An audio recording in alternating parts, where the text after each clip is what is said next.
उत्पत्ति अध्याय 27। उत्पत्ति अध्याय 27। जब इसहाक बूढ़ा हो गया और उसकी आंखें ऐसी धुंधली पड़ गई कि उसको सूझता न था, तब उसने अपने जेठे पुत्र एसाव को बुलाकर कहा, हे मेरे पुत्र। उसने कहा, क्या आज्ञा? उसने कहा, सुन, मैं तो बूढ़ा हो गया हूं और नहीं जानता कि मेरी मृत्यु का दिन कब होगा।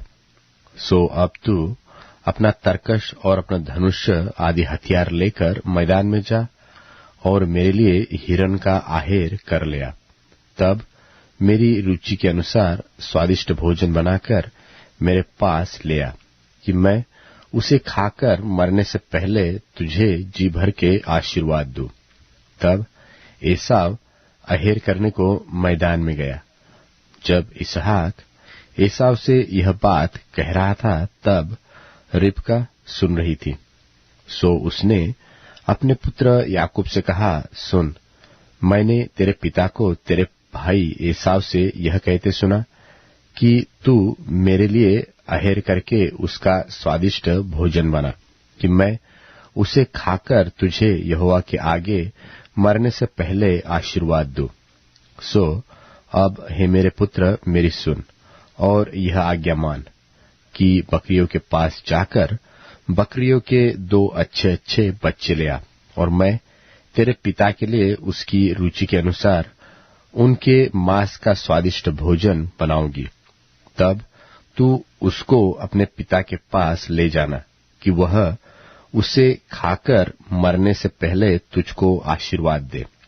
याकूब ने अपनी माता रिबका से कहा, सुन, मेरा भाई एसाव तो रोआर पुरुष है और मैं रोमहीन पुरुष हूं। कदाचित मेरा पिता मुझे टटोलने लगे तो मैं उसकी दृष्टि में ठग ठहरूंगा और आशीष के बदले शाप ही पाऊंगा। उसकी माता ने उससे कहा, हे मेरे पुत्र, शाप तुझ पर नहीं, मुझ ही पर पड़े। तू केवल मेरी सुन और जाकर वे बच्चे मेरे पास ले आ। तब याकूब जाकर उनको अपनी माता के पास ले आया और माता ने उसके पिता की रुचि के अनुसार स्वादिष्ट भोजन बना दिया। तब रिबका ने अपने पहलौठे पुत्र एसाव के सुंदर वस्त्र जो उसके पास घर में थे लेकर अपने पुत्र याकूब को पहना दिए और बकरियों के बच्चों की खालों को उसके हाथों में और उसके चिकने गले में लपेट दिया और वह स्वादिष्ट भोजन और अपनी बनाई हुई रोटी भी अपने पुत्र याकूब के हाथ में दे दी। सो वह अपने पिता के पास गया और कहा, हे मेरे पिता। उसने कहा, क्या बात है? हे मेरे पुत्र, तू कौन है? याकूब ने अपने पिता से कहा, मैं तेरा जेठा पुत्र एसाव हूं। मैंने तेरी आज्ञा के अनुसार किया है। सो उठ और बैठकर मेरे अहेर के मांस में से खा कि तू जी से मुझे आशीर्वाद दे।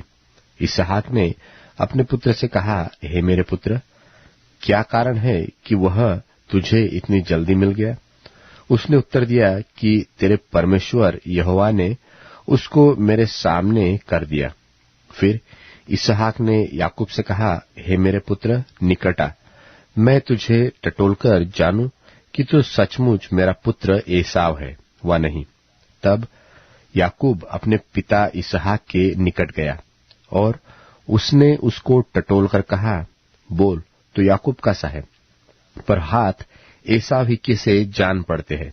और उसने उसको नहीं चिन्हा क्योंकि उसके हाथ उसके भाई के से रोंआर थे।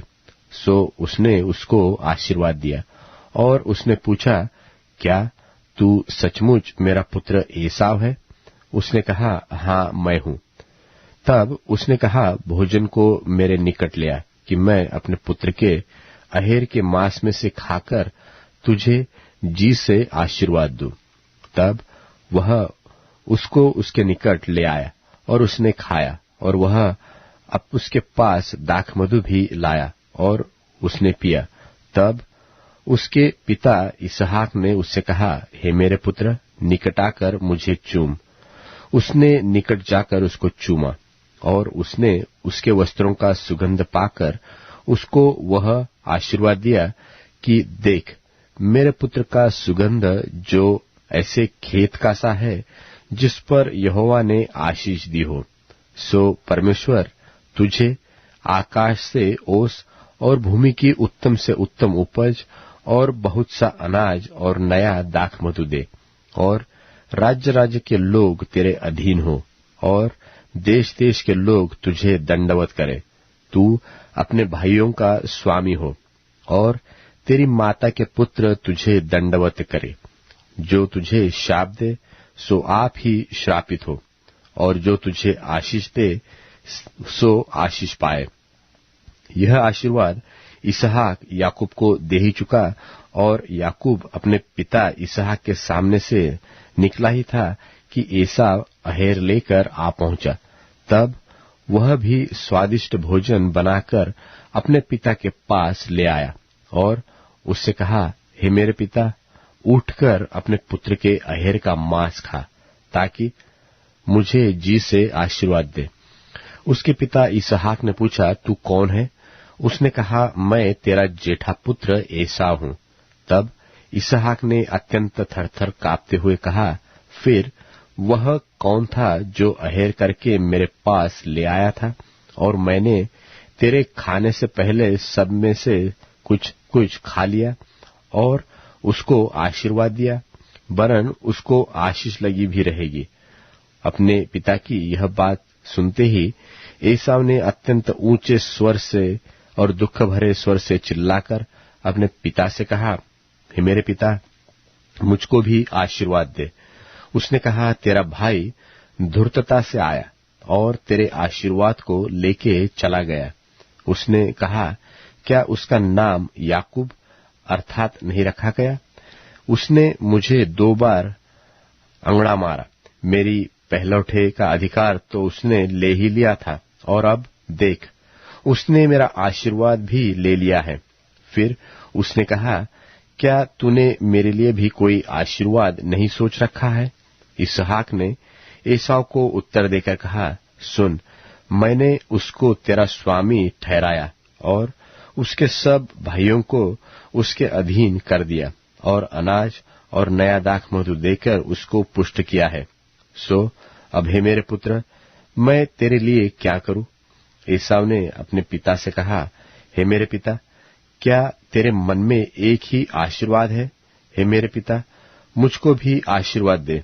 यो कहकर एसाव फूट फूट कर रोने लगा। उसके पिता इसहाक ने उससे कहा, सुन, तेरा निवास उपजाऊ भूमि पर हो, और ऊपर से आकाश की ओस उस पर पड़े, और तू अपनी तलवार के बल से जीवित रहे, और अपने भाई के अधीन तो होए, पर जब तू स्वाधीन हो जाएगा तब उसके जुए को अपने कंधे पर से तोड़ फेंके। एसाव ने तो याकूब से अपने पिता के दिए हुए आशीर्वाद के कारण बैर रखा। सो उसने सोचा कि मेरे पिता के अंतकाल का दिन निकट है, फिर मैं अपने भाई याकूब को घात करूंगा। जब रिबका को अपने पहलौठे पुत्र एसाव की ये बातें बताई गई, तब उसने अपने छोटे पुत्र याकूब को बुलाकर कहा, सुन, तेरा भाई एसाव तुझे घात करने के लिए अपने मन को धीरज दे रहा है।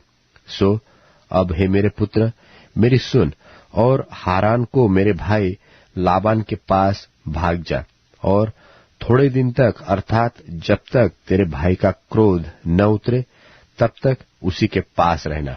फिर जब तेरे भाई का क्रोध तुझ पर से उतरे और जो काम तूने उससे किया है उसको वह भूल जाए, तब मैं तुझे वहां से बुलवा भेजूंगी। ऐसा क्यों हो कि एक ही दिन में मुझे तुम दोनों से रहित होना पड़े। फिर रिबका ने इसहाक से कहा, हित्ती लड़कियों के कारण मैं अपने प्राण से घिन करती हूँ। सो यदि ऐसी हित्ती लड़कियों में से जैसी इस देश की लड़कियां हैं, याकूब की भी एक को कहीं ब्याह ले, तो मेरे जीवन में क्या लाभ होगा?